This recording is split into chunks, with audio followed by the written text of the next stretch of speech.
rahmatullahi wa barakatuh mbokk ñu ngi leen di ziar waat ñaanal leen jàmm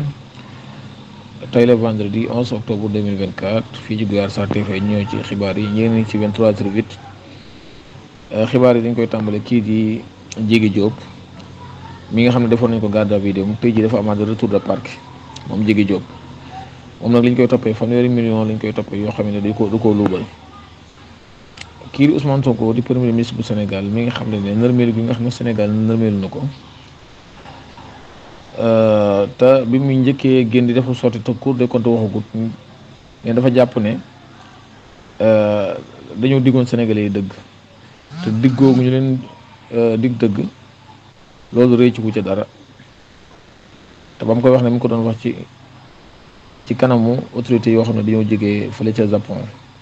te leen jàpp ne fi mu teg tànkam fu baax la waaw nee na daal génn gi nga xam ne génn na ko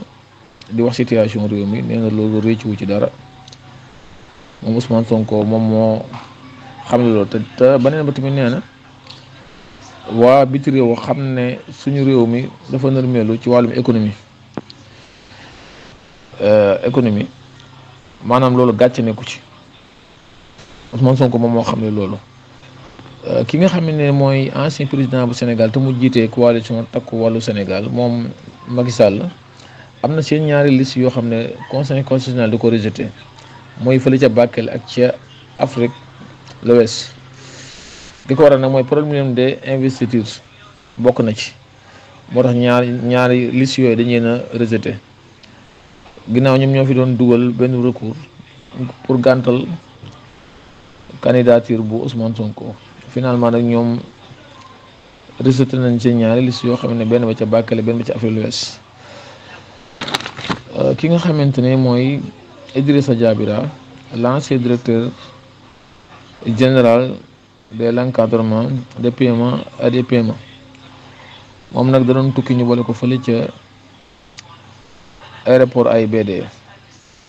moom Idrissa Diabira gannaaw bi ko wàlla sol ba ta woowee nag di ko laaj ci mbir mi dana du ca commenté ki nga xamante ni mooy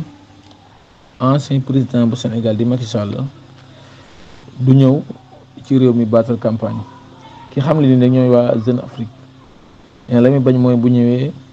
yow Diomaye Faye jàpp ko waa Jeune Afrique ñoo ko wax gannaaw ba mu wax li nag kii di Yoro Dia weddina waa Jeune Afrique bii moom ci wàllum tàggat yaram lay jëm kii di Pape Thiaw mi nga xam ne moom lañ teg nii ci bopp équipe nationale bu Sénégal tey def na jaloore loo xam ne kenn mësu koo def premier match mu dóor 4-0 moom mi nga xam ne moom lañ joxandoo gën équipe bi pour l'instant ba nga xamante ne Sénégal mi ngi wut coach moom lañ fi teg ak moom lañ ci dul tegaat loolu ñu ngi koy suivre ba ci kanam ki nga xamante ne si mooy Jackson di attaquant bu Chelsea moom it dugal na premier bitam bu njëkk tey jii beneen ba kii nga xam ne mooy Habib Beye international sénégalais moom bëggoon nañ koo jox poste bi nga xam ne moom la Aliou Cissé yoroon bi Pape Thiaw yore waaye moom da koo bañ